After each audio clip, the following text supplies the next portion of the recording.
রহমত পূর্ণ হোক প্রভাত আমার, তাহাজ্জুদ আর ফজরের অভ্যাস আছে যার, রহমত পূর্ণ প্রভাত হয় তার। আলহামদুলিল্লাহি রাব্বিল আলামিন ওয়াসসালাতু ওয়াসসালামু আলা সাইয়্যিদিল মুরসালিন আম্মা বা'দ ফাআউযু বিল্লাহি মিনাশ শাইতানির রাজীম বিসমিল্লাহির রহমানির রহিম আসসালাতু ওয়াসসালামু আলাইকা ইয়া রাসূলুল্লাহ ওয়া আলা আলিকা ওয়া আসহাবিকা ইয়া হাবিবাল্লাহ আসসালাতু ওয়াসসালামু আলাইকা ইয়া নবিয়্যাল্লাহ ওয়া আলা আলিকা ওয়া আসহাবিকা ইয়া নূরাল্লাহ। দূরের কাছের সকল দর্শক শ্রোতাকে রহমতপূর্ণ প্রভাত অনুষ্ঠানের পক্ষ থেকে জানাই স্বাগত। আমাদের চ্যানেলের দর্শক শ্রোতা ইনশাআল্লাহুল করিম আমরা রহমতপূর্ণ প্রভাত এই অনুষ্ঠানের আল্লাহ পাকের শুকরিয়া আদায় করি যে মহান আল্লাহ আমাদেরকে তৌফিক দিয়েছেন। মানুষের ঘুমকে কিতাবে মৃত্যুর সাথে তুলনা করা হয়েছে। তো আল্লাহ পাকের শুকরিয়া যে মহান রব্বুল আলামিন আমাদেরকে জীবন দান করেছেন, আমরা আবারও দিনের আলো দেখার সে সুযোগ আমাদের হয়েছে। ইনশাআল্লাহুল করিম প্রোগ্রামে আমরা কালামে পাকের তেলাওয়াত, হামদে বারি তাআলা, নাতে মুস্তাফা সাল্লাল্লাহু তাআলা আলাইহি ওয়াসাল্লাম শুনে থাকি। আজকেও ইনশাআল্লাহুল করিম আমরা শুনব, আলোচনা আমরা শ্রবণ করব।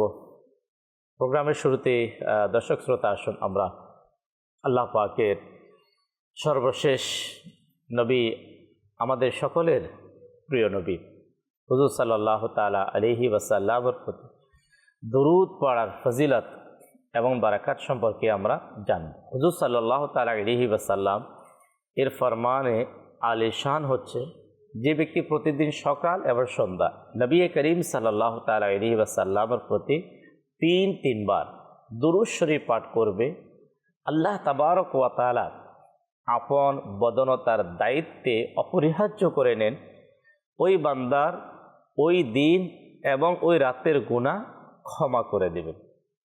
তা আল্লাহ পাকের বড় দয়া যে মহান রব্বুল আলামিন দুরুদের মাধ্যমে বান্দার দিন এবং রাতের গুনাহকে ক্ষমা করে দেন। তো আমরা সকাল সন্ধ্যা নবী করিম সাল্লাল্লাহু তাআলা আলাইহি ওয়াসাল্লামের প্রতি আমরা দুরূদ শরীফ পাঠ করব। সাল্লু আলাল হাবিব সাল্লাল্লাহু তাআলা আলা মুহাম্মদ সাল্লাল্লাহু তাআলা আলাইহি ওয়াসাল্লাম। দর্শক শ্রোতা আসুন আমরা পবিত্র কালামুল্লাহ শরীফের তেলাওয়াত হবে, মনোযোগ সহকারে কালামে পাকে তেলাওয়াত শ্রবণ করি। আউযু বিল্লাহি মিনাশ শাইতানির রাজীম।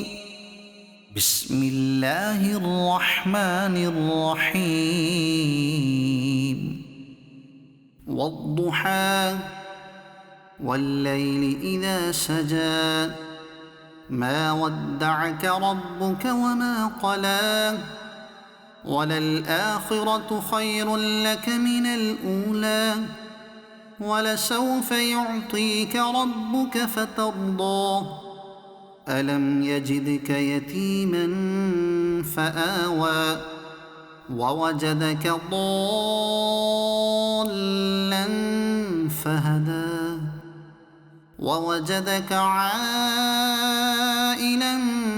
فأغنى فأما اليتيم فلا تقهر وأما السائل فلا تنهر وأما بنعمة ربك فحدث صدق الله العظيم। আলহামদুলিল্লাহ। পবিত্র কোরআনুল করিমের 30 পারার খুবই সুপরিচিত সূরা সূরাতুদ দুহা এর তেলাওয়াত আমরা শ্রবণ করলাম। যেই সূরার সকালের আলোচনা, রাতেরও আলোচনা, বিশেষ করে আল্লাহ পাকের প্রিয় হাবিব সাল্লাল্লাহু তাআলা আলাইহি ওয়াসাল্লামের কিছু অতুলনীয় গুণ সম্পর্কে এই সূরার মধ্যে আল্লাহ তাবারক ওয়া তাআলার মহান বাণীর আলোচনা। আল্লাহ আমাদেরকে কোরআনুল কারীমের বিশ্ববিখ্যাত বিশুদ্ধ এবং শ্রেষ্ঠতর জমা যার নাম হচ্ছে কানজুল ঈমান। আমি দর্শক শ্রোতাকে বলবো, পবিত্র কোরআনুল কারীমের তেলাওয়াত তো আমরা অবশ্যই করব, শুনব, এর পাশাপাশি কোরআনুল কারীমের সূরার অনুবাদ সাথে তাফসীর যদি আমাদের পড়ার সৌভাগ্য হয়, তাহলে আমরা জানতে পারবো, বুঝতে পারবো যে মহান আল্লাহ তাবারক ওয়া তাআলা এই সূরার মধ্যে কি কল্যাণ আমাদের জন্য, কি দিক নির্দেশনা আমাদের জন্য। কানজুল ঈমান শরীফ এর মধ্যে ইনশাআল্লাহ চমৎকার অনুবাদ করা হয়েছে। আল্লাহ পাক আমাদেরকে অনুবাদ এবং তাফসীর শ্রবণ করার তৌফিক দান করুন। আমাদের এই চ্যানেলের দর্শক শ্রোতা, ইনশাআল্লাহুল কারীম আমরা মহান আল্লাহ রাব্বুল আলামিনের প্রশংসা, রবের শুকরিয়া আদায় করার উত্তম পদ্ধতি হচ্ছে এই জিহ্বা দ্বারা, এই জবানের মাধ্যমে রবের প্রশংসা করা। আর প্রশংসার একটি পদ্ধতি হচ্ছে হামদের মাধ্যমে, অর্থাৎ যেভাবে আমরা কালাম পাঠ করা হয়, কালাম শ্রবণ করা হয়।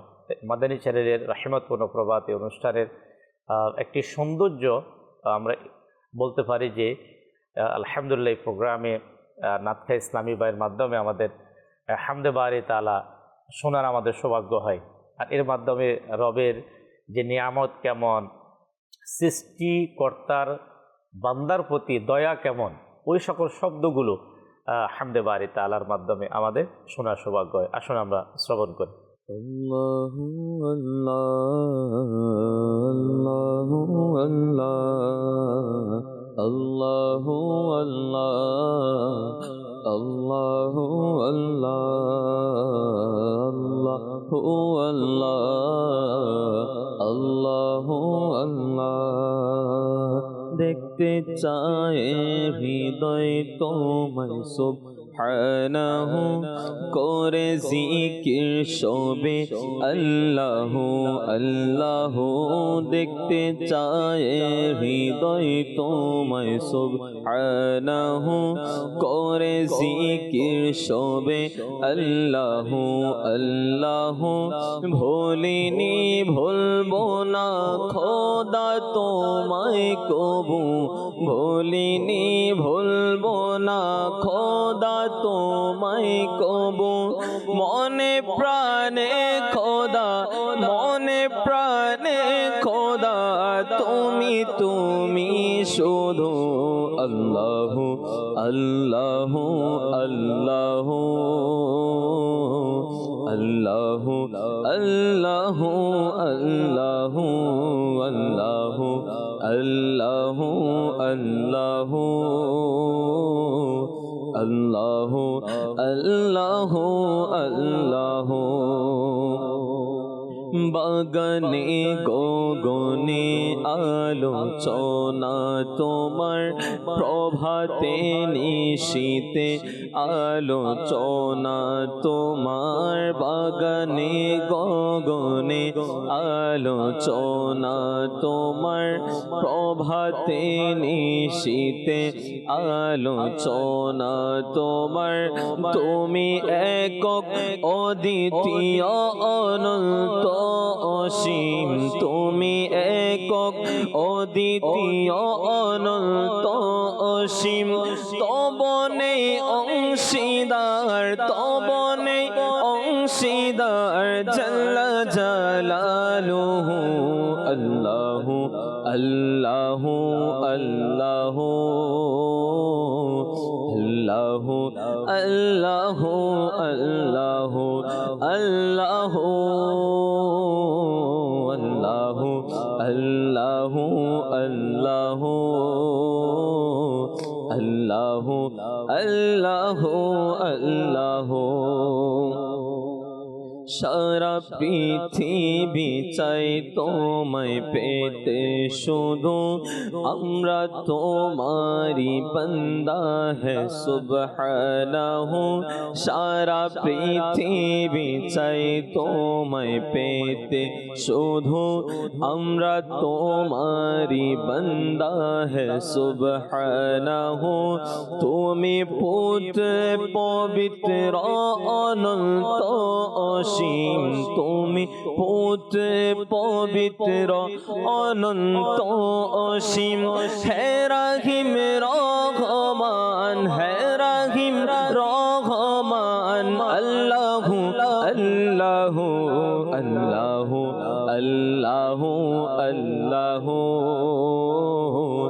আল্লাহু আল্লাহু আল্লাহু আল্লাহু আল্লাহু আল্লাহু আল্লাহু আল্লাহু আল্লাহু আল্লাহু। পক্ষী কুলো করে তোমারি গুণগান, চারিদিক শোনা যায় তোমারি শানমান। পক্ষী কুলো করে তোমারি গুণগান, চারিদিক শোনা যায় তোমারি শানমান। কেউ বলে খোদা কেউ সুবহানাহু, কেউ বলে খোদা কেউ সুবহানাহু। আর সবাই বলে, আর সবাই বলে লা শারীকা লাহু। আল্লাহু আল্লাহু আল্লাহু আল্লাহু আল্লাহু আল্লাহু আল্লাহু আল্লাহু আল্লাহু আল্লাহু আল্লাহু আল্লাহু আল্লাহু। মহান রব্বুল আলামিনের শুকরিয়া আদায় করি, এই জবানের মাধ্যমে সৃষ্টিকর্তার রবে দয়াবান মেহেরবান খোদা আল্লাহ পাকের প্রশংসা করার সেই সৌভাগ্য হয়েছে। আল্লাহ পাক সেই তৌফিক আমাদেরকে দিয়েছেন। বড়ই সৌভাগ্যবান ওই সকল মানুষগুলো যাদের কালামে পাকের তেলাওয়াত, মহান আল্লাহ পাকের প্রশংসার মাধ্যমে আল্লাহ আমাদেরকে এভাবে আল্লাহ পাকের প্রশংসা করার সেই তৌফিক আমাদেরকে দান করুন। দর্শক শ্রোতা, রাহিমত পূর্ণ প্রভাত এই অনুষ্ঠানের কোরআন সুন্নাহর আলোকে কিছু আলোচনা শোনার আমাদের সৌভাগ্য হয়। আজকেও একটি গুরুত্বপূর্ণ যে বিষয়টি খুবই প্রয়োজন, এমন একটি বিষয় যা মানুষকে শয়তান সবসময় এই কাজ করার ক্ষেত্রে উদ্বুদ্ধ করে থাকে। আল্লাহ পাকের দয়া যদি হয়, আল্লাহর বান্দা সেই কাজ থেকে বেঁচে যায়, এর মাধ্যমে অসংখ্য গুনাহ থেকে সে বেঁচে যায়। আর তা হচ্ছে রাগ নিয়ন্ত্রণ করা। শরীয়তের দৃষ্টিকোণ থেকে প্রত্যেক মানুষের রাগ আসে। এখন এই রাগটা যখন আসার সাথে সাথে সেটাকে কন্ট্রোল করা একটা বিষয়, আর সেটাকে প্রয়োগ করা একটি বিষয়। তো এখন আজকের যে আলোচ্য বিষয় সেটা হচ্ছে আমরা কিভাবে তা নিয়ন্ত্রণ কিভাবে করব, আর নিয়ন্ত্রণ করার জন্য কি কি প্রয়োজন, কোন বিষয়গুলো আমরা অবলম্বন করার মাধ্যমে আমাদের রাগ নিয়ন্ত্রণ হবে। তো ওই বিষয়গুলো ইনশাআল্লাহুল কারীম আমরা মোবালিগে দাওয়াত ইসলামী আলহামদুলিল্লাহ প্রোগ্রাম অনুষ্ঠানে আমাদের সাথে রয়েছেন। আমরা আলোচনা শুনব, চেষ্টা করব আল্লাহ পাকের সন্তুষ্টি এবং সওয়াবের নিয়তে আমরা আলোচনা শ্রবণ করার চেষ্টা করব। কিতাবের মধ্যে এসেছে যে শয়তান বলে, রাগী ব্যক্তি আমার হাতে তেমন যেমন বাচ্চার হাতে বল। আল্লাহর পানা, যদি কোনো একজন মানুষ যদি শয়তানের কাছে যদি খেলনার পাত্র হয়ে যায়, তো সে গুনাহ থেকে বাঁচবে কিভাবে, সে ইবাদত করবে কিভাবে? তাই আমাদেরকে আজকের আলোচনা মনোযোগ সহকারে ইনশাআল্লাহুল কারীম ধৈর্য সবরের সাথে আমরা কিছু আলোচনা চেষ্টা করব আমরা শোনার জন্য, যাতে এর মাধ্যমে আল্লাহ পাক আমাদেরকে রাগ নিয়ন্ত্রণ করার সেই সৌভাগ্য আল্লাহ আমাদেরকে নসিব করে। আলোচনা শুরু করব। আমাদের মোবালিগে দাওয়াত ইসলামী কামরুজ্জামান মাদানী আমাদের সাথে রয়েছেন।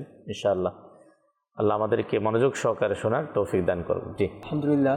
মাদানী চ্যানেল এমন একটি চ্যানেল যেখানে প্রতিনিয়ত আমাদের ওই সকল বিষয় নিয়ে আলোচনা হয় যা আমাদের অতি জরুরি, এবং একজন ব্যক্তি পর্যায়ে খুবই গুরুত্বপূর্ণ। তার মধ্যে একটি বিষয় হচ্ছে রাগ নিয়ন্ত্রণ। যদি আমরা এই বিষয়টার প্রতি একটু কেয়ার করি, দেখা যাবে অধিকাংশ গুনাহ, অপরাধ, ক্রাইম এই রাগের কারণে হয়। আর এই রাগের কারণে দেখা যাচ্ছে মানুষ এমন এমন কাজ সম্পাদিত করে যার ফলে সে নিজেও ধ্বংস হচ্ছে, পর্যায়ক্রমে তার পরিবারও ধ্বংস হচ্ছে, এমনকি জাতিরও ভাবমূর্তি নষ্ট হচ্ছে। তার মধ্যে এই রাগ, আর এই রাগকে নিয়ন্ত্রণ করা খুবই কঠিন। রাগ আসাটা এটি স্বাভাবিক, রাগ আসবে, তবে রাগ যেখানে আসার কথা সেখানে আসতে হবে। আপনি যাবেন ধর্মীয় যুদ্ধে, যদি আপনি সেখানে রাগ না করেন তাহলে এটা নেগেটিভ। দেখা যাচ্ছে আপনি এমন এক জায়গায় গিয়েছেন, সেখানে রাগ না করলে পরিবেশ অশৃঙ্খল হয়ে যাবে, এটা অবস্থা বুঝে। কিন্তু রাগ আসবে, কথা হচ্ছে সে রাগটিকে নিয়ন্ত্রণ করতে হবে। রাগ এটি মানুষের সাথে একটি প্রাকৃতিক বিষয়, এটি প্রাকৃতিকভাবে চলেই আসে।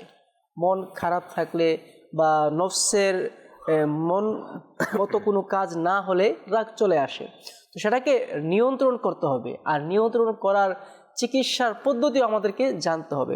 আল্লাহ সুবহানাহু ওয়া তাআলা এই রাগকে দমন করার ব্যাপারে যে সুসংবাদ দিয়েছেন বা এর যে ফজিলতগুলো ইরশাদ করেছেন, আল্লাহ পাক ইরশাদ করেন, যা সূরা ইমরানের 133-34 নং আয়াতে কারিমার মধ্যে আল্লাহ সুবহানাহু ওয়া তাআলা ইরশাদ করেন, ওয়াসারিউ ইলা মাগফিরাতিম মির রাব্বিকুম ওয়া জান্নাতিন আরদুহাস সামাওয়াতু ওয়াল আরদু উইদ্দাত লিল মুত্তাকিন। আল্লাহ পাক ইরশাদ করেন, তোমরা রবের ক্ষমার দিকে দৌড়াও এবং জান্নাতের আশা করো, যে জান্নাতের প্রশস্ততা হচ্ছে আসমান এবং জমিন, যা মুত্তাকিনদের জন্য আল্লাহ পাক তৈরি করে রেখেছে। তো এখানে মুত্তাকিনদের একটি পরিচয় আল্লাহ সুবহানাহু ওয়া তাআলা কোরআনে পাকে এভাবে তুলে ধরেছেন, মুত্তাকিনদের একটি বৈশিষ্ট্য আল্লাহ সুবহানাহু ওয়া তাআলা তুলে ধরেছেন। তার মধ্যে একটি বিষয় হচ্ছে যারা গোপনে প্রকাশ্যে বা দুঃখে সুখে দান করে। আরেকটা হচ্ছে ওয়াল কাযিমিনাল গায়ব ওয়াল আফিনা আনিন নাস ওয়াল্লাহু ইউহিব্বুল মুহসিনিন, এবং যারা রাগকে দমন করে এবং লোকদেরকে ক্ষমা করে। তো রাগ দমন করা, মানুষকে ক্ষমা করা, এটি মুত্তাকিনদের একটি আলামত। আর এই মুত্তাকিনদের জন্য জান্নাত রয়েছে উইদ্দাত লিল মুত্তাকিন। আল্লাহ পাক সেই জান্নাতকে মুত্তাকিনদের জন্য নির্ধারণ করে রেখেছেন। তো এখানে রাগ নিয়ন্ত্রণ করার কথা আল্লাহ পাক ইরশাদ করেছেন। আল্লাহ পাক এখানে এটি বলেননি যে রাগ আসবে না, রাগ করিও না। আল্লাহ বলেছেন ওয়াল কাযিমিনাল গায়জ, যারা রাগকে নিয়ন্ত্রণ করে। তার মানে কোরআনের ভাষায় বোঝা যাচ্ছে রাগ আসবে, আসাটাই স্বাভাবিক, প্রাকৃতিক বিষয়। যখন রাগ আসবে আমাদেরকে সেটাকে নিয়ন্ত্রণ করতে হবে, দমন করতে হবে। নামাজ পড়ার উদ্দেশ্য কিন্তু এটাই, নামাজ পড়ার মাধ্যমে, সৎ কাজ করার মাধ্যমে, মা বাবার খেদমত করার মাধ্যমে, দুরূদ শরীফ পাঠ করার মাধ্যমে, কালামে পাকের তেলাওয়াত করা, অর্থাৎ যে সকল নেক আমলগুলো আমরা করে থাকি, ওই কাজগুলো করার পিছনে কিন্তু একটা তার সৎ যে নিয়ত, সেটা হচ্ছে যে আল্লাহ পাকের প্রিয় হওয়া। যারা প্রিয় ব্যক্তি হবে তা তারা রাগ সংবরণকারী হবে। এখন লোক তো নামাজি, সে নামাজি ঠিক, কিন্তু তার মধ্যে রাগের নিয়ন্ত্রণ করার সে ক্ষমতা কিন্তু তার মধ্যে নেই। সে অন্যান্য নেক আমলও করে থাকে, যে খুব ইবাদতকারী, ফরজের পাশাপাশি সে নফল ইবাদতও করে থাকে। কিন্তু সাহাবা ইকরাম বললেন যে ইয়া রাসূলুল্লাহ, ইয়া হাবিব আল্লাহ, ওই মহিলা তার মুখের ব্যবহার খারাপ, তার আচরণ ভালো না। নবী করিম সাল্লাল্লাহু তাআলা আলাইহি ওয়াসাল্লাম কি বললেন? সে জাহান্নামী, সে তার অবস্থানকে জাহান্নামের দিকে নিয়েছে। তো তার তো ইবাদত ছিল, তার তো নামাজও ছিল। এখন মানুষের আখলাক, চরিত্র নষ্ট হওয়ার যে বড় একটা যেটা আপনার ক্ষতিকর জিনিস, সেটা হচ্ছে আপনার অধৈর্য হয়ে তার রাগকে কন্ট্রোলের বাইরে নিয়ে যাওয়া। আচ্ছা, অনেক সময় আমরা যখন এটা শোনা যায়, অনেকে বলে দেয় যে আমি কিন্তু খুব রাগী। ভাই, এটা কি আপনাকে কি কেউ মানে প্রশংসা পাওয়ার জিনিস নাকি যে আমি খুব রাগী? না, এমন বলা উচিত না। আর দ্বিতীয়ত, সে নিজে এখানে অহংকারী হয়ে যাচ্ছে।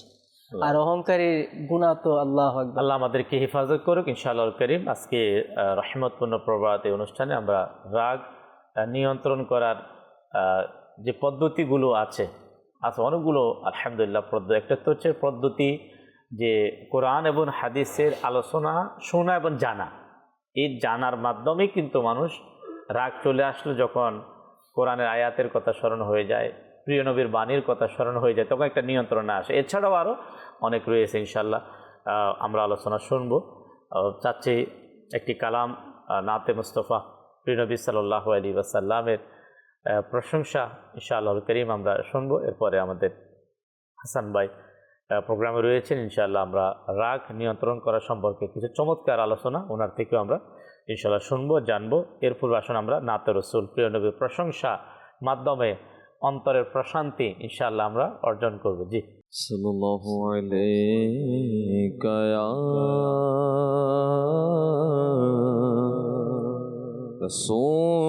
রাসূলুল্লাহ ওয়া সাল্লাম আলাইকা ইয়া হাবিবাল্লাহ সাল্লাল্লাহু আলাইকা ইয়া রাসূলুল্লাহ ওয়া সাল্লাম আলাইকা ইয়া हबीबल्लाह। मैं तो मालिक ही कहूँगा कि वो मालिक के हबीब। मैं तो मालिक ही कहूँगा कि हो मालिक के हबीब। यानी महबूब मुहिब में नहीं मेरा तेरा सल्लल्लाहु अलैका या रसूलल्लाह वसल्लम अलैका या हबीबल्लाह। तेरी सरकार में लाता है रज़ा उसको शफी जो मेरा गौस है और लाडला बेटा तेरा सल्लल्लाहु अलैका या रसूलल्लाह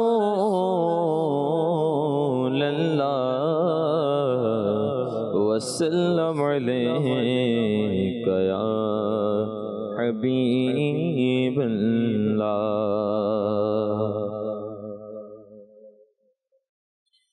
কি করে বলবো মদিনা কেমন, কি করে বলবো মদিনা কেমন। আমার লক্ষ জীবন শয়ন স্বপন, আমার লক্ষ জীবন শয়ন স্বপন। কি করে বলবো মদিনা কেমন, কি করে বলবো মদিনা কেমন, কি করে বলবো মদিনা কেমন। আমার লক্ষ জীবন শয়ন স্বপন, আমার লক্ষ জীবন শয়ন স্বপন। মদিনা ছেড়ে যাব আমি কোথায়, মদিনা ছেড়ে যাব আমি কোথায়, মদিনা ছেড়ে যাব আমি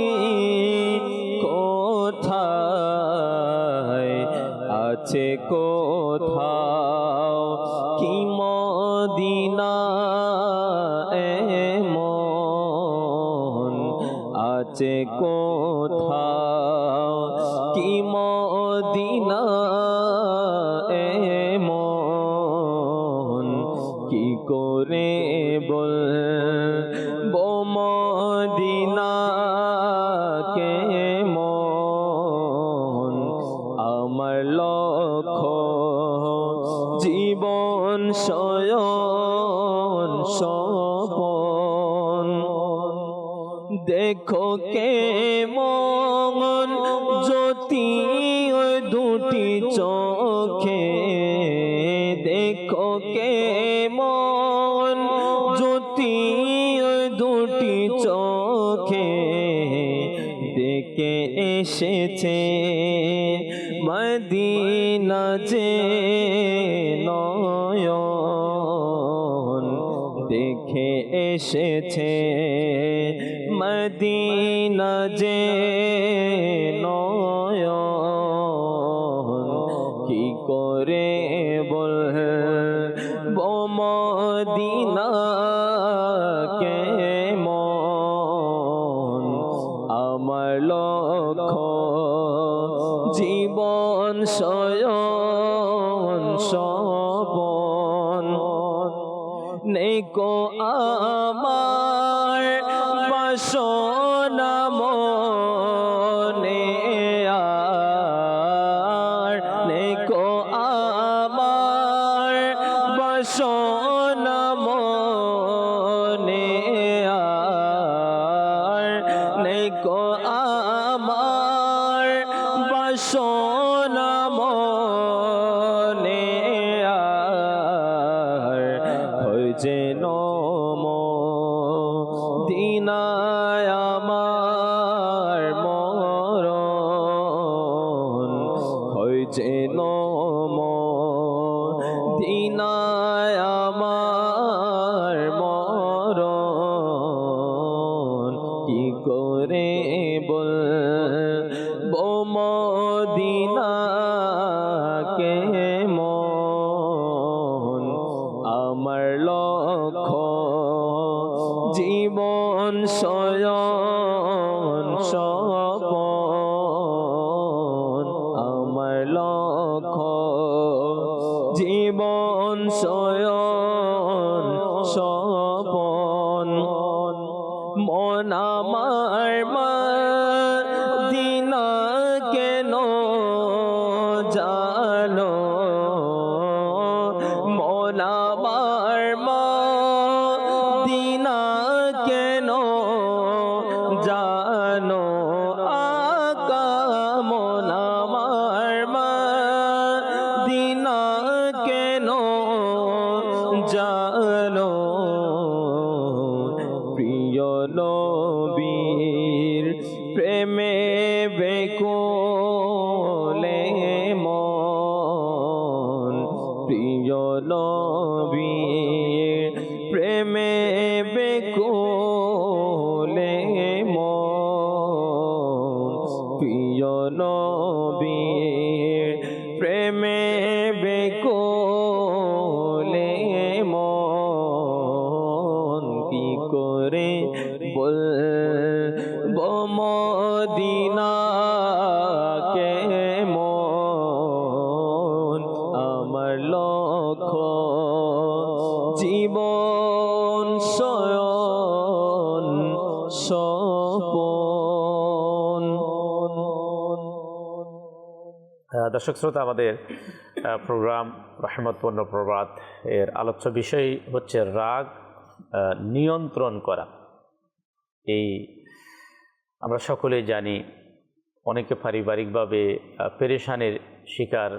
এর মূল হচ্ছে পরিবারের রাগের কারণে পারিবারিকভাবে কখনো ব্যবসায়িক প্রতিষ্ঠানে সমাজে হয়তো মানুষ শুরুতে রাগান্বিত হয়, পরে ভুল বোঝাবুঝি হওয়ার পরে ক্ষতি সাধন হওয়ার পরে কিন্তু বুঝতে পারে যে হয়তো যদি আমি রাগ না করতাম। তো আমাদেরকে মাদানী চ্যানেল আলহামদুলিল্লাহ পাকের দয়ায় এই বিষয়গুলোর যে কোরআন এবং হাদিসের আলোচনা পর্যালোচনার মাধ্যমে যাতে বিষয়টি আমরা বুঝতে পারি এবার যাতে করে রাগ আমরা নিয়ন্ত্রণ করতে পারি। সঙ্গে থাকুন ইনশাআল্লাহ, আমাদের হাসান ভাই প্রোগ্রামে রয়েছেন, ইনশাআল্লাহ ওনাতে কিছু আমরা আলোচনা শ্রবণ করবো। এরপর আপনাদের কল, যারা আমাদেরকে কল করতে চাচ্ছেন আজকে। জি হাসান ভাই। আলহামদুলিল্লাহ, মাদানী চ্যানেল আমাদের সব সময় দিক নির্দেশনা দিয়ে থাকেন। আলহামদুলিল্লাহ, বিভিন্ন বিষয়ে আমাদেরকে উৎসাহ দেন। আজকে খুব গুরুত্বপূর্ণ একটি বিষয় নিয়ে আলোচনা হচ্ছে, সেটা হলো রাগ। রাগ কীভাবে নিয়ন্ত্রণ করা, কারণ রাগ এটি এমন একটি স্বভাব যেটা প্রত্যেকটি মানুষের মধ্যেই পাওয়া যায়। কিছু লোক থাকে যাদের স্বভাব নরম স্বভাবের, জি, তারা হয়তো এই রাগের ক্ষতি থেকে বেঁচে যায়, কিন্তু যাদের স্বভাব খুব দৃঢ় হয় এবং দৃঢ়চেতা হয়, মানে রাগ কন্ট্রোল করতে পারে না, তাদের ক্ষেত্রে গিয়ে মুসিবত। তারা এই কন্ট্রোলহীন রাগের কারণে নিজেও ক্ষতিগ্রস্ত হয়, আরেকজনকে ক্ষতিগ্রস্ত করে। এমন ব্যক্তি যদি একটা ফ্যামিলিতে থাকে, তো ওই মনে হয় ওই ফ্যামিলির আর কোনো জিনিসপত্র সঠিক থাকবে না, সব ভেঙে ফেলবে। আমি মানে এমনও কিছু পারিবারিক তারা প্রশান্তি থেকে শেষ মেহরুম হয়ে যায় একজনের কারণে, একজনের এই মন্দ রাগের কারণে, মন্দ স্বভাবের কারণে পুরো ফ্যামিলির মানে অবস্থা খারাপ। মানে হাতে যেটা আসবে সেটা ভেঙে ফেলবে, ভেঙে অর্থাৎ কোনো একটা কিছু ক্ষতি করেই রাগটা দমন হয়। আসলে জিনিস ভাঙা তো একটা সাধারণ কাজ, কিন্তু এর মাধ্যমে যদি কারো অন্তর ভেঙে যায়, আল্লাহু আকবার, এটা দুনিয়াবি ক্ষতির দিক বলতেছি। যারা মন্দ রাগ, তাদের ক্ষতির কোনো দিকের শেষ নেই। জি, একটা দিক হলো তার ফ্যামিলি, তার সম্পদ ক্ষতি হয়।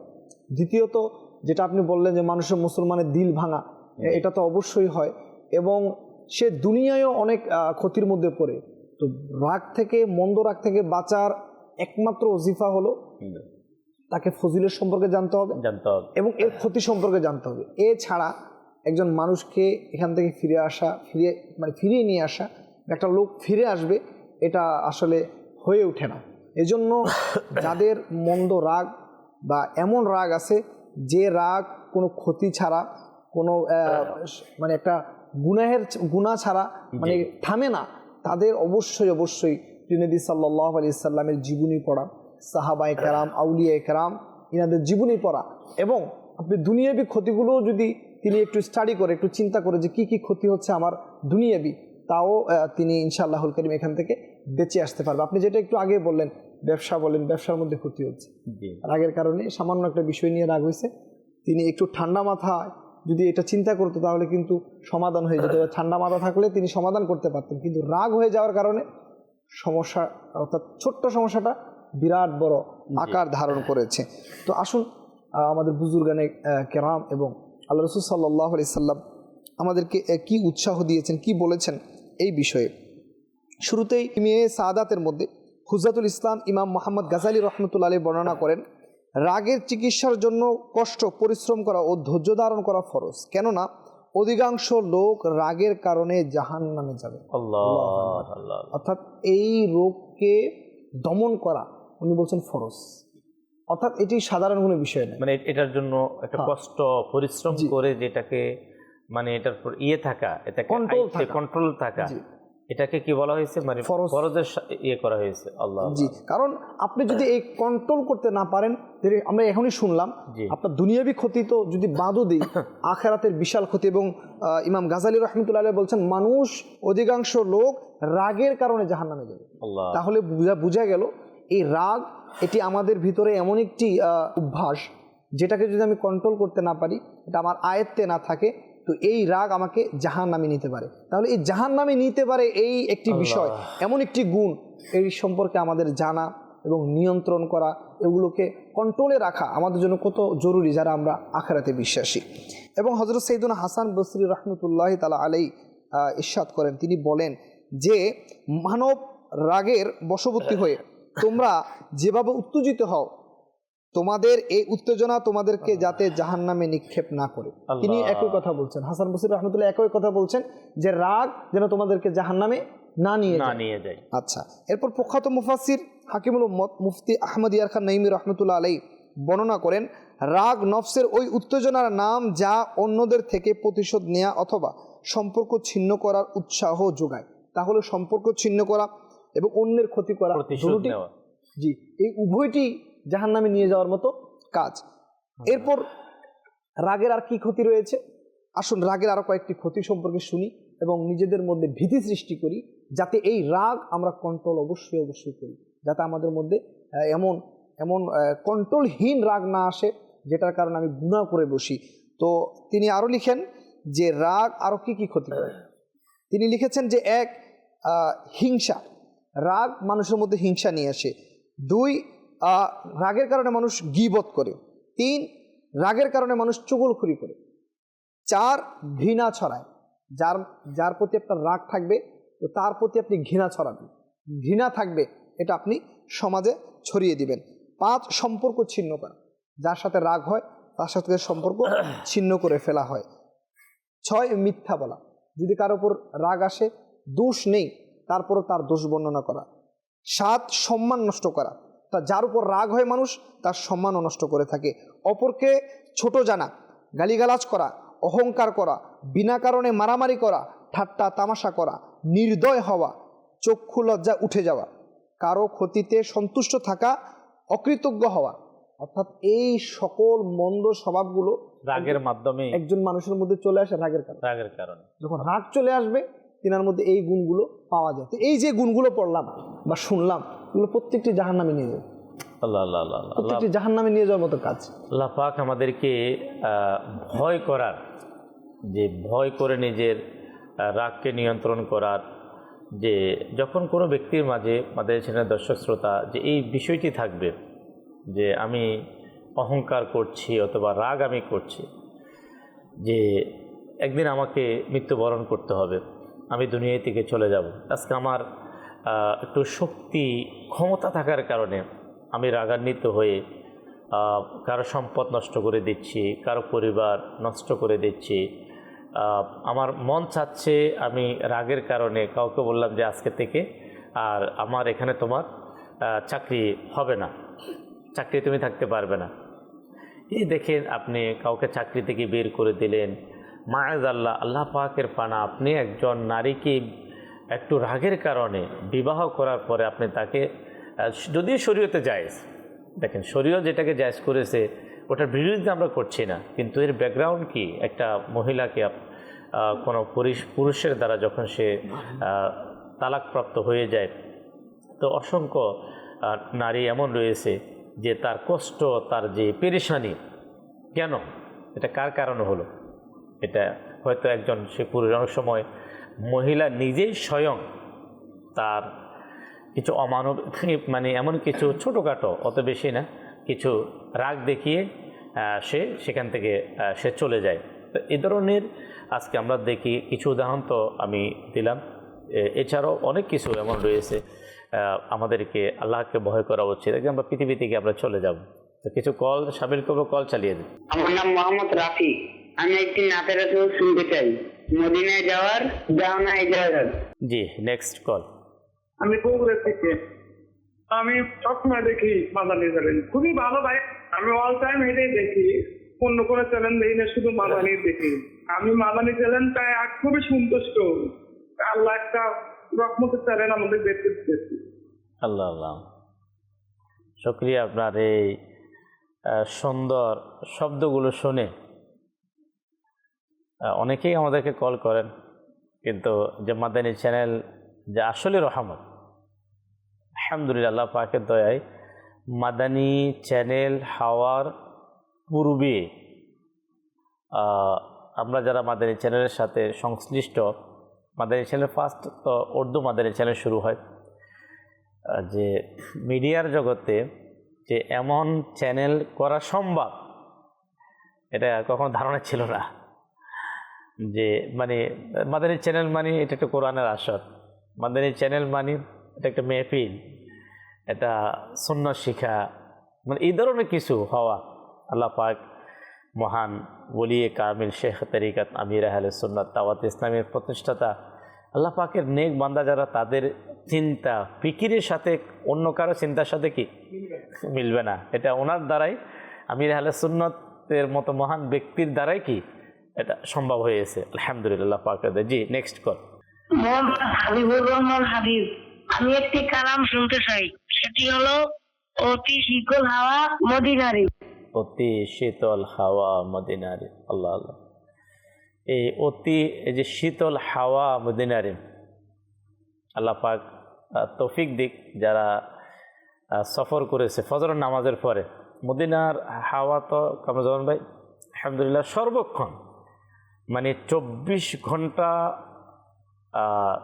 যদি 24 ঘন্টা বলা যায়, যে ওই যে কালামটা যখন পড়া হয়, কিন্তু ফজরের নামাজ যখন শেষ হয়, যে ওই সময়ের বাস হাওয়া তো হাওয়াই মদিনাতে আলহামদুলিল্লাহ। জি, নেক্সট কল। আমার নাম মোহাম্মদ শওকত আলী, আমি মাদানী চ্যানেলের দর্শক। আমি আমার ফ্যামিলি সবাই মাদানী চ্যানেলকে ধন্যবাদ দিই, আর এটা দেখে আমরা অনেক পরিবর্তন হয়ে গেছি। মাদানী চ্যানেলকে আমরা সুস্বাগতম জানাচ্ছি, আর আমাদের পরিবারের জন্য মাদানী চ্যানেল আমাদের প্রতি দোয়া করে। আমরা দোয়া করি মাদানী চ্যানেল বিজয়ী হোক। আলহামদুলিল্লাহ, শুকরিয়া। জি, পরবর্তী কল। আমার নাম ফয়সাল, আমি একটি নাতে রাসূল শুনতে চাই। আরশের চেয়ে শ্রেষ্ঠ প্রিয় নবীর রোজা। শুকরিয়া যারা আমাদেরকে কল করেছেন। আল্লাহ পাক আমাদের এই কলের মাধ্যমে মাদানী চ্যানেলে অংশগ্রহণ করাকে আল্লাহ পাক কবুল করুক। দর্শক শ্রোতা, আলহামদুলিল্লাহ আমাদের আলোচনা হচ্ছে রাগ নিয়ন্ত্রণ। আমরা অবশ্যই কিছু ইসলামী ভাইয়ের কলের মাধ্যমে কালাম শোনার, প্রিয় নবীর প্রশংসা নাচ শোনারও নিয়ত রয়েছে ইনশাআল্লাহ। আমরা নাতকা ইসলামী ভাই থেকে অবশ্যই শুনবো। আজকের যে আলোচ্য বিষয়, অল্প শব্দ, অল্প কিন্তু খুবই গুরুত্বপূর্ণ। আল্লাহ পাক আমাদেরকে খুব হৃদয়ের কান দ্বারা আল্লাহ আমাদেরকে সকলকে শোনার এবং আমল করার আল্লাহ আমাদেরকে তৌফিক দিক। হাদিস শরীফটি কানজুল উম্মাল 3য় খণ্ড, পৃষ্ঠা নাম্বার আপনার 207 এবং হাদিস নাম্বার হচ্ছে 7694। আল্লাহ পাকের শেষ নবী হুজুর সাল্লাল্লাহু আলাইহি ওয়াসাল্লাম ইরশাদ ফরমান, তোমাদের মধ্যে সবচেয়ে শক্তিশালী সে যে রাগের সময় নিজেকে নিয়ন্ত্রণ করে। মানে সে হচ্ছে সবচেয়ে শক্তিশালী এবং সবচেয়ে সহনশীল। এটা অনেক বড় গুণ। এর উপরে ওলামা ইকরামের পুরো বয়ান বিভিন্ন কিতাবে, যেমন রিয়াজুস সালেহিন থেকে শুরু করে স্বয়ং বাহারে শরীয়তের 16তম খণ্ডের মধ্যে একটা অধ্যায় আছে এর উপরে। আরও অনেক কিতাব, কিরমে সাহাদাতের মধ্যে থেকে শুরু করে মুকাশফাতুল কুলুব থেকে শুরু করে, যে সহনশীল যেটা, এটা মানে আল্লাহ পাকের দয়ায় এক মহান একটা গুণ। এই হাদিসে পাকের মধ্যে রয়েছে যে সবচেয়ে সহনশীল সে যে তার শক্তি থাকার সত্ত্বেও ক্ষমা করে দেয়। মানে একজন অপরাধী আর আপনি ন্যায়ের মধ্যে আপনার সর্বদিক থেকে আপনি স্বয়ংসম্পূর্ণ, আপনি কিছু বলতে পারবেন, প্রতিশোধ নিতে পারবেন, সব কিছু থাকার পরও আল্লাহ তার রাসূলের সাথে আপনি ক্ষমা করে দিলেন, তো তাকে হাদিসে পাকের মধ্যে বলা হয়েছে সেই ব্যক্তি হচ্ছে সবচেয়ে সহনশীল। আল্লাহ পাক আমাদেরকে ক্ষমার মাধ্যমে সবচেয়ে বড় সহনশীল এবং রাগ নিয়ন্ত্রণ করার মাধ্যমে সবচেয়ে বেশি শক্তিশালী হওয়ার আল্লাহ আমাদেরকে তৌফিক দিক। হাসান ভাই, এ থেকে কিভাবে বাঁচা যায়? তো এর একটা প্রধান মাধ্যম যেটা শুরুতে আমরা আলোচনা করে ফেলেছি, সেটা হলো ইলমে দ্বীন অর্জন করা। হযরত সাইয়্যিদুনা আবু দারদা রাদিয়াল্লাহু তাআলা আনহু বলেন, আমি আরজ করলাম, হে আল্লাহর রাসূল সাল্লাল্লাহু আলাইহি ওয়াসাল্লাম, আমাকে এমন আমলের নির্দেশ দিন যা আমাকে জান্নাতে প্রবেশ করাবে। সুবহানাল্লাহ, সুবহানাল্লাহ। মদিনার তাজদার রাসূল আনওয়ার সাল্লাল্লাহু আলাইহি ওয়াসাল্লাম ইরশাদ করলেন অল্প কয়েকটি শব্দ, যে লা তাগদাব ওয়ালাকাল জান্নাত, রাগ করিও না তবে তোমার জন্য জান্নাত রয়েছে। সুবহানাল্লাহ, সুবহানাল্লাহ। বুখারী শরীফের মধ্যে রয়েছে, যে বীর অপরকে কুস্তিতে পরাজিত করে, যেটা আপনি এখনই বললেন, সে শক্তিশালী নয়, বরং শক্তিশালী হচ্ছে সেই যে রাগের সময় নিজেকে দমন করে রাখে। এটা আল্লাহর বলি ওয়াকিয়া ঘটনা এভাবে এসেছে। জি, ওনার ঘরওয়ালি তরকারির মধ্যে, খাবারের মধ্যে লবণ বেশি দিয়ে ফেলেছে, এনার রাগ এসেছে, কিন্তু উনি কি করলেন? ক্ষমা করে দিলেন। এই নিয়তে ক্ষমা করে দিলেন যে তিনি তো আল্লাহর বান্দি। তো আল্লাহর বান্দি ভুল করেছেন, তো আমি যদি ইনাকে ক্ষমা করে দেই তো এটা তো ছোট বিষয়, কারণ আমি আল্লাহর বান্দা হয়ে আমি তো অসংখ্য ভুল করছি, আমি তো অসংখ্য গুনাহ করছি, কিন্তু আল্লাহ তাআলা আমাকে প্রত্যেকটি ভুলের জন্য, প্রত্যেকটি গুনাহের জন্য, অপরাধের জন্য যদি পাকড়াও করে তাহলে আমি তো নড়তেও পারবো না। আর আমাদের সমস্যা হচ্ছে যে আপনার ওই সবাইকে ক্ষমা করলো, ঘরের স্ত্রীকে ক্ষমা করা খুব মুশকিল। বরং হাসান ভাই, জি বাহিরের রাগ, কারোর সাথে কিছু হলো, সে রাগের মানে মানে রাগটা মিঠানো, এটা হয় আসে স্ত্রীর কাছে। এর কারণ কি? শয়তান আমাদেরকে এমনভাবে আমাদেরকে কাবু করেছে। কেন? যাকে আপনার অর্ধাঙ্গিনী বলা হয়েছে, না সে চাকর, না সে আপনার সেবক, যেটাকে আমরা বলি খাদিম বলি না, যে এর যে আপনার কিছু হলো, ভাইয়ের সাথে কিছু হলো, আপনার বন্ধুর সাথে কিছু হলো, অথবা আপনার ব্যবসায়ী পার্টনারের সাথে কিছু হলো, তো সেটা ঘরে কেন? বরং সব মমিনের ব্যাপার হাদিসে পাকের মধ্যে রয়েছে, মমিন বাহিরে থাকবে বাহাদুর, মানে বাহাদুর, এবং ঘরে তার স্বভাব হবে বাচ্চার মতো। আর আমরা কি হই জানেন হাসান সাহেব?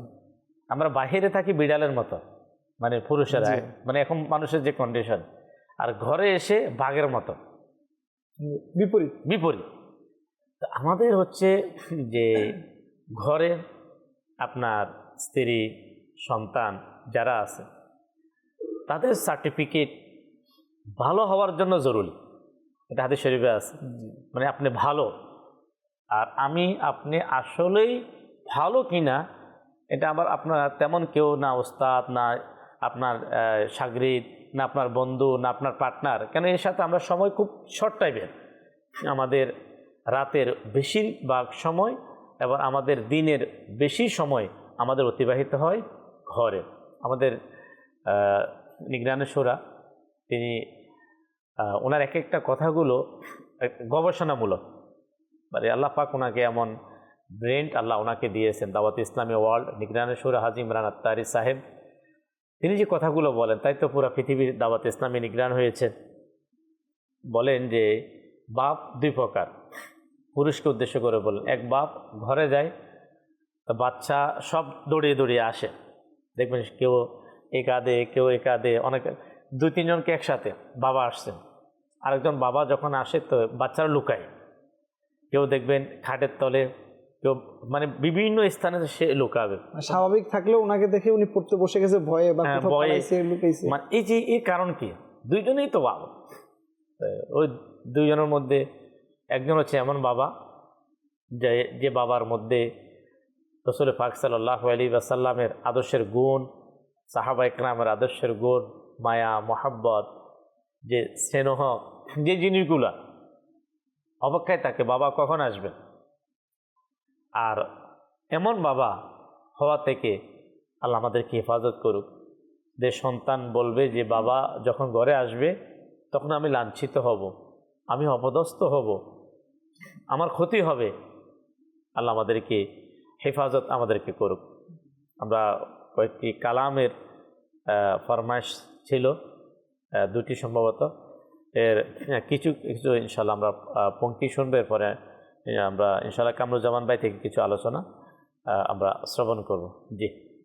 মদিনা যাওয়ার দনা ইজাজত, মদিনা যাওয়ার দনা ইজাজত, নবিয়ে রহমত শফিয়ে উম্মত, নবিয়ে রহমত শফিয়ে উম্মত, কোরআন ডেকে পান প্রেমেরি শরবত, কোরআন ডেকে পান প্রেমেরি শরবত, নবিয়ে রহমত শফিয়ে উম্মত, জ্বালাবো কে মোর আগুন এমন শান্ত যেন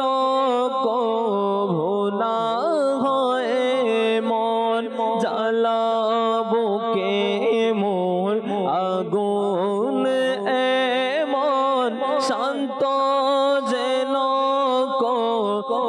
না হয় মন তোমারি প্রেম যেন কাদায় দিন রাত তোমারি প্রেম যেন কাদায় দিন রাত নবী রহমত শফিয়ে উম্মত নবী রহমত শফিয়ে উম্মত তোমার নামে এ প্রাণ দেব তোমার প্রেমে এসে কাটাবো তোমার নামে এ প্রাণ দেব তোমার প্রেমে এসে কাটাবো দাও মন মনোবল দাও মন হিম্মত দাও মন মনোবল দাও মন হিম্মত নবী রহমত শফিয়ে উম্মত নবী রহমত শফিয়ে উম্মত মদিনা যাবার দাও না ইজাজত মদিনা যাবার দাও না ইজাজত নবী রহমত শফিয়ে উম্মত কোরাও ডেকে পান প্রেমের শরবত নবী রহমত শফিয়ে উম্মত হুসैन ইবনে আলী রসিলা গৌসে পাকে রওজারে উসিলা হুসैन ইবনে আলী রসিলা গৌসে পাকে রওজারে উসিলা দাও না মদিনায় মোরে শাহাদাত দাও না মদিনায় মোরে শাহাদাত নবী রহমত শফিয়ে উম্মত মদিনা যাবার দাও না ইজাজত নবী রহমত শফিয়ে উম্মত আল হাবিব সাল্লাল্লাহু তাআলা আলা মুহাম্মদ সাল্লাল্লাহু তাআলা আলাইহি ওয়াসাল্লাম। কিমিয়ায়ে সাআদাত কিতাবের মধ্যেও হযরত সাইয়্যিদুনা আমিরুল মুমিনিন উমর বিন আব্দুল আজিজ রহমতুল্লাহি তাআলা আলাইহি এর গঠনও এভাবে এসেছে। এক ব্যক্তি তার সাথে খারাপ ব্যবহার করছে, তিনি রহমতুল্লাহি তাআলা আলাইহি মাথা নিচু করে নিলেন। তিনি উত্তর দিচ্ছে, হে লোক, তুমি কি আশা করছো যে আমার রাগ আসুক এবং শয়তান আমাকে অহংকার ও ক্ষমতার দাপটে লিপ্ত করে দিক, আর তুমি কিয়ামতের ময়দানে আর আমি তোমাদের উপর জুলুম করি এবং তোমরা কিয়ামতের দিন আমার থেকে তার প্রতিশোধ নিবে? তা কখনো হতে দিবে না। তখন তিনি চুপ রয়ে গেলেন। উমর বিন আব্দুল আজিজ, যিনি খলিফা বাদশাহ, তার সাথে খারাপ আচরণ করছে, কিন্তু তিনি কি বিশ্বাস করছেন যে তুমি কি আমাকে রাগ তুলছো, আমাকে শয়তান আক্রমণ করবে এমন তুমি পরিস্থিতি সৃষ্টি করছো, আমি তোমার উপর জুলুম করি আর তুমি কিয়ামতের ময়দানে আমার প্রতিশোধ নিবে? এটা তো হতে পারবে না। তিনি চুপ রইলেন। এমনি সাইয়্যিদুনা সালমান ফার্সি রাদিয়াল্লাহু তাআলা আনহুকে এক ব্যক্তি গালি দিল। তিনি উত্তরে বললেন, যদি কিয়ামতের দিবসে আমার গুনাহের পাল্লা ভারী হয়ে থাকে তাহলে তুমি এখন আমাকে যা বলছো আমি তার চেয়েও খারাপ। দেখুন তাদের মনোমানসিকতা কেমন ছিল। আল্লাহ, তুমি যে আমাকে গালি দিচ্ছ আর আমি যদি কিয়ামতের ময়দানে আমার গুনাহের পাল্লা ভারী হয়ে থাকে তুমি আমাকে যা বলছো আমি এর চেয়েও খারাপ। তাদের পরিস্থিতি কেমন। আর আপনি শুরুতে বলেছেন যে রাগ নিয়ন্ত্রণ করা যে ফজিলত, যে এর উপর কাদির থাকা সত্ত্বেও, ক্ষমতা থাকা সত্ত্বেও। এমন একটি হাদিসে পাক এসেছে, রাসূল কারীম ইরশাদ করছেন যে রাগ দমন করে, এর উপর সে ক্ষমতাবান হওয়া সত্ত্বেও রাগকে নিয়ন্ত্রণ করে, তো বলা হচ্ছে আল্লাহ পাক কিয়ামতের ময়দানে সকল সৃষ্টির সামনে তাকে আহ্বান করবেন এবং হাত্তা ইউখাইয়িরুহুল্লাহু মিনাল হুরি মা শা, এবং অগণিত হুরদের মতো থেকে তাকে ইখতিয়ার দেওয়া হবে, তাকে স্বাধীনতা দেওয়া হবে, তুমি যাকে ইচ্ছা তাকে গ্রহণ করো। আল্লাহ কাকে? যে রাগ নিয়ন্ত্রণ করে এবং এরপরে সে ক্ষমতাবান ছিল। এখন কয়েকটা পরিস্থিতি হুজুর দেখা যাচ্ছে আমরা অনেক চেষ্টা করি, কারো কাছে টাকা পাই, মানে এই সে অনেক কিছু করছি, করার পরে যা ছেড়ে দিলাম। মানে আমাদের পরিস্থিতি হচ্ছে এমন, আমরা রাগকে প্রথমে দমন করি না, বরং আমরা প্রয়োগ করার চেষ্টা করি। যখন এক পর্যায়ে ব্যর্থ হয়ে যায় তখন হাল ছাড়ি। কিন্তু না, আমি যদি প্রথমে হাল ছেড়ে দেই, আল্লাহ পাকের সন্তুষ্টির জন্য আমি প্রথমে রাগকে নিয়ন্ত্রণ করি, তখনই আমি এর প্রতিদান আমার পাবো। তো রাগ দমন করার কিছু পদ্ধতি আছে, আর সময় শেষ পর্যায়ে আমি দু একটি বলছি, যা আমাদের শাইখে তারিকাত আমির আহলে সুন্নাত রাগের চিকিৎসা নামক রিসালার মধ্যে কয়েকটি পদ্ধতি তিনি উল্লেখ করেছেন। তো রাগের কয়েকটি চিকিৎসার মধ্যে হচ্ছে গিয়ে, যখন রাগ আসবে তখন আউযু বিল্লাহি মিনাশ শাইতানির রাজিম পাঠ করা, আর বলা হচ্ছে ওয়ালা হাওলা ওয়ালা কুওয়াতা ইল্লা বিল্লাহ পাঠ করা, চুপ থাকা, উযু করে নেওয়া বা নাকে পানি দেওয়া, দাঁড়ানো অবস্থায় থাকলে বসে যাওয়া, বসা অবস্থায় থাকলে শুয়ে যাওয়া, মাটিকে জড়িয়ে ধরা, নিজের মুখমণ্ডল মাটির সাথে লাগিয়ে দেওয়া, আল্লাহু আকবার, যার উপর রাগ আসবে তার সামনে থেকে সরে যাওয়া। চিন্তা করুন যে আমি যে রাগ করছি, অপরজন তো রাগ করবে, এর প্রতিশোধ গ্রহণ করতে পারে, আর শত্রুকে কখনো দুর্বল মনে করা উচিত নয়। আর বলা হচ্ছে যদি রাগের কারণে কাউকে ধমক দেওয়ার ইচ্ছা হয়, তাহলে বিশেষ গুরুত্বের সাথে সবার সামনে হাত জোর করে তার কাছে ক্ষমা চেয়ে। চিন্তা করা, আজ মানুষের সামান্য ভুলের কারণে আমার রাগ এসে যায়, আমি তাকে ক্ষমা করতে প্রস্তুত নই, অথচ আমার অসংখ্য ভুল ভ্রান্তি রয়েছে। যদি আল্লাহ তাআলা রাগান্বিত হয়ে আমাকে ক্ষমা না করেন, তখন আমার কি অবস্থা হবে? আর বলা হচ্ছে কেউ যদি বাড়াবাড়ি করে বা ভুল করে, তার উপর নফসের কারণে যদি রাগ এসে যায়, এমত অবস্থায় তাকে মাফ করে দিয়ে সওয়াব অর্জন করা। আমাদের আমির সুন্নাত এ সকল পদ্ধতিগুলো আমাদেরকে দিয়েছেন। যখনই আমার রাগ আসবে, আমি প্রথমে বলেছি আল্লাহ পাক কোরআনে বলেছে রাগ আসবে স্বাভাবিক, এটাকে দমন করতে হবে। তো আমরা যদি বাস্তব জীবনে যদি এ সকল টেকনিকগুলো, পদ্ধতিগুলো অবলম্বন করি, দেখা যাচ্ছে আমরা দুনিয়া ও আখিরাতে কামিয়াবি হতে পারবো। আমিন। আল্লাহ আমাদেরকে তৌফিক দিক।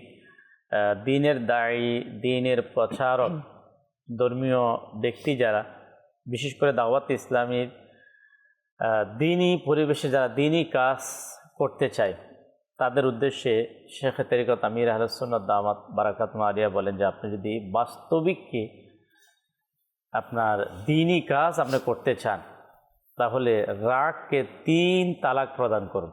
যদি কোনো ব্যক্তি বাস্তবিক দ্বীনি কাজ করতে চায়, কারণ পৃথিবীতে ধৈর্য সবরের সাথে কাজ করার একটা কাজ, সেটা হচ্ছে ধর্মীয় কাজ। এটা এত সহজ কোনো ম্যাটার নয়। তাই এখানেই অসংখ্য দ্বীনের দায়ী যারা, তারা হতাশা হয়ে যায়, কাজ ছেড়ে দেয়, আপনার সেই মহান নিয়ামত থেকে কি হয়, বঞ্চিত হয়ে যায়। রাগকে 3 তালাক দেওয়া। এছাড়াও আমির আহলে সুন্নাত দামাত বারাকাতুহু আলিয়া এই দ্বীনের দায়ী যারা হবে, তাদের গুণাগুণ বর্ণনা করতে গিয়ে যে একজন দ্বীনের দায়ী, দ্বীনের প্রচারক, ওনার মধ্যে কি কি থাকা জরুরি। তো এর মধ্যে যেভাবে সবরের ব্যাপার রয়েছে, যে ধৈর্যশীল হওয়া, অন্যদিকে যে সে রাগকে নিয়ন্ত্রণ করার সক্ষম হওয়া, যে যখন রাগ চলে আসবে বিভিন্ন কাজের ক্ষেত্রে আপনি কোনো ব্যক্তিকে কোনো কাজ সম্পর্কে আপনি উৎসাহ দেওয়ার পরও সে কাজ করছে না, এখন সে কাজটি ধর্মীয় এমন অনেক কাজ রয়েছে যে কাজটা মুস্তাহাসান, করলে সাওয়া, না করলে কোনো গুনাহ নেই। এখন সে কাজটি কেন করে নাই, আপনি যখন রাগান্বিত হয়ে তার সাথে খারাপ ব্যবহার করবেন, তো উল্টা সে তো গুনাহগার নয়, আপনি গুনাহগার হচ্ছেন।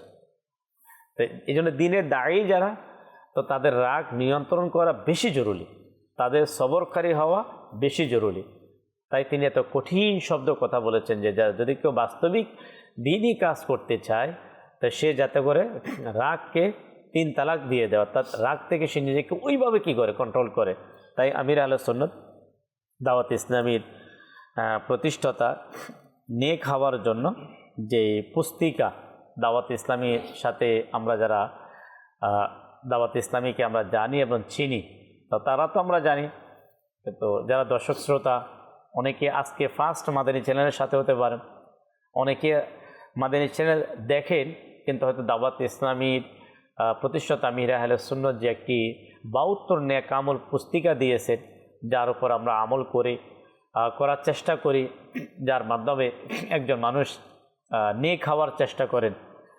তার নাম হচ্ছে নেক আমল পুস্তিকা 72 নেক আমল, এর মধ্যে 14 নম্বর প্রশ্ন, আপনি কি আজ ঘরে বা বাহিরে কারো উপর রাগ আসা অবস্থায় চুপ থেকে রাগের চিকিৎসা করেছেন, নাকি কিছু বলা শুরু করেছেন? এখন আমরা এমন যদি কোনো ব্যবস্থাপত্র যদি আমাদের কাছে থাকে, প্রতিদিন আমাদেরকে প্রশ্ন করবে যে আপনি রাগ আসা অবস্থায় কি আপনি চুপ থেকেছেন, না প্রতিশোধ নেওয়ার রাগান্বিত হয়েছেন? তো এই ধরনের একজন ব্যক্তি আমাদের সাথে রাখা উচিত। হুজুর, এখানে আমি একটা বিষয় আপনার কাছে জানতে চাইব। মাশাআল্লাহ, এতক্ষণ তো দীর্ঘদিন যাবৎ রাগ দমন করার ফজিলত এবং তার কুফলও বর্ণনা করা হয়েছে। এখন প্রত্যেক বিষয়ের কিন্তু একটি হুজুরের সীমা আছে। এখন দেখা যাচ্ছে স্বামী তার স্ত্রীর প্রতি বারংবার সে উল্টাপাল্টা আচরণ করছে। এখন স্ত্রী যদি বলে রাগের তো সীমা আছে, ধৈর্য ধারণ করার একটা সীমা আছে, সে আমার সাথে এমন প্রতিনিয়ত এমন ব্যবহার করছে, তো আমি এক পর্যায়ে ধৈর্য হারা হয়ে যাচ্ছি। এটা একটা বিষয়। দেখা যাচ্ছে বস তার অধীনস্থর সাথে প্রতিনিয়ত এমন ব্যবহার করছে যে যার কর্মকর্তা আছে তা সে কন্ট্রোল করতে পারছে না। তো এই ব্যাপারে আপনি কি বলবেন? একটা সীমা থাকা দরকার, তো তখন আপনি কি বলবেন? আল্লাহ আল্লাহ আল্লাহ আল্লাহ, প্রিয় নবী সাল্লাল্লাহু তাআলা আলাইহি ওয়াসাল্লামের ফরমান আমরা শুনি, স্ত্রী তো অনেক খুব কাছে। গোলামের ব্যাপারে যখন প্রশ্ন করা হচ্ছে, যারা কাজ করে এরা তো ভুল করে বেশি, দিলি কয়বার ক্ষমা করব? জি, হুজুর সাল্লাল্লাহু তাআলা আলাইহি ওয়াসাল্লাম বলেন যে প্রয়োজনে দেরি 70 বার, সে কাজের লোক হোক অথবা ঘরের স্ত্রী হোক, যে কেউ হোক, যে যার সাথে থাকে সবসময়, হয়তো 1 বার 2 বার 3 বার 4 বার সে অপরাধ করে, মনে কষ্ট দেয়, আঘাত দেয়, কিন্তু 70 বার তো হয় না। যে একটা তো দেখা যাচ্ছে আমার বস, আমার অধীনস্থ যারা আছে তাদের প্রতি আমি ক্ষমতাবান, কিন্তু আমি যাদের প্রতি ক্ষমতাবান না তারা আমার প্রতি সর্বদা এমন আচরণ করছে, তখন আমি কি করব? মজলুম, তখন আমাদেরকে ভাবতে হবে যে আল্লাহ পাক জালিমের সাথে নয়, আল্লাহ পাক মজলুমের সাথে আছে। এবং যারা মজলুম হয়ে থাকে তাদের যে ফজিলতগুলা, যেমন যারা ঘরের মধ্যে স্বাভাবিকভাবে অনেক সময় স্বামীর কাছে অনেক স্ত্রী তারা অসহায় হয়ে যায়, মজলুমের মতো হয়ে যায়, বসের কাছে কর্মচারী হয়ে যায়, সমাজে বিত্তবান ব্যক্তি যারা তাদের কাছে সাধারণ মানুষগুলো তারা এক প্রকার অসহায় বা মজলুম। তো তখন সে ভাবতে থাকবে যে আল্লাহ পাক যে জালিমের সাথে নয়, আল্লাহ পাক হাদিসে পাকের মধ্যে আল্লাহ পাক মজলুমের পক্ষে। ওই মজলুম যিনি, তিনি কি এর দ্বারা কি তাকে ধ্বংস হয়ে যাওয়ার জন্য বদদুয়া করে দেবে? না, ধৈর্য ধারণ করবে। সবর করার যে ফজিলত, সবরের যে নিয়ামত, এর প্রতি সে কি রাখবে? সে খেয়াল রাখবে।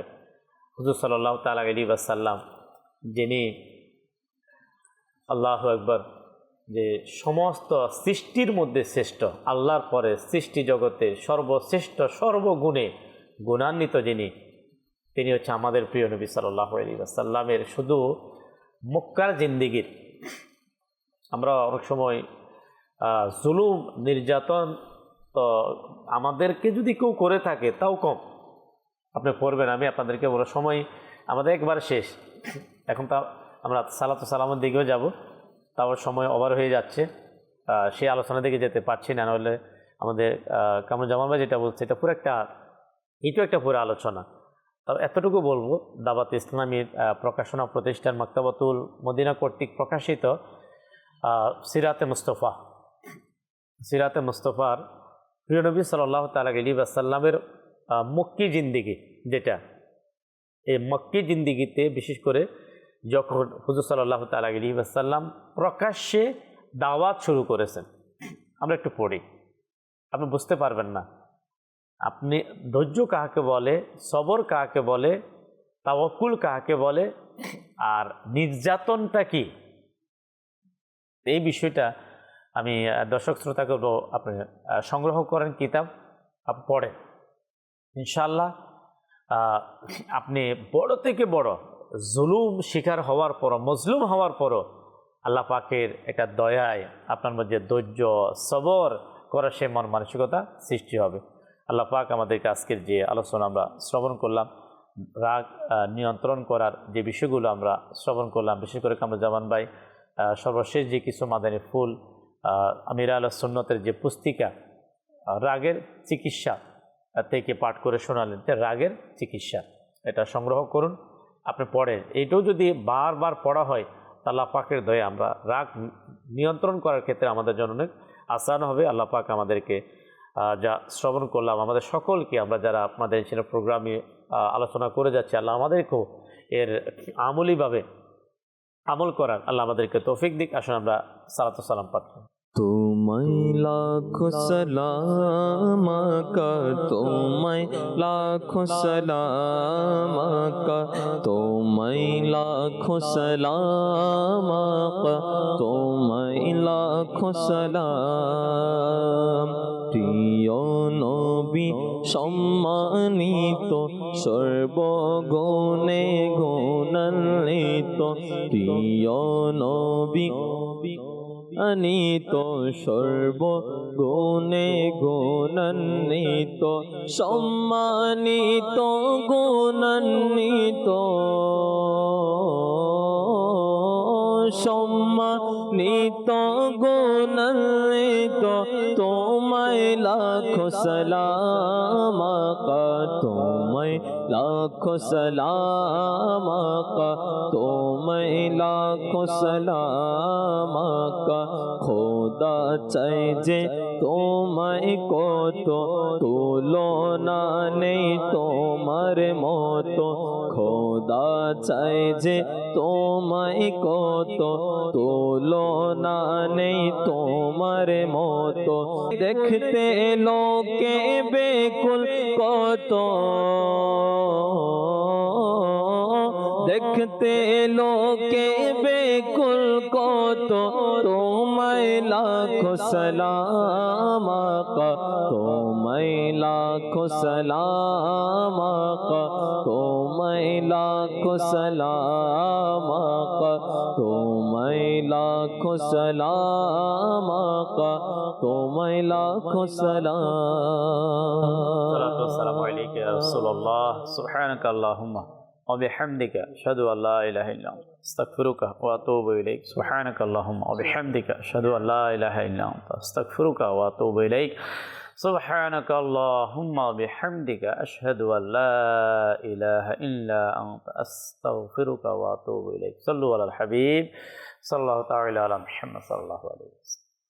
রহমত পূর্ণ হোক প্রভাত আমার, তাহাজ্জুদ আর ফজরের অভ্যাস আছে যার, রহমত পূর্ণ প্রভাত হয় তার।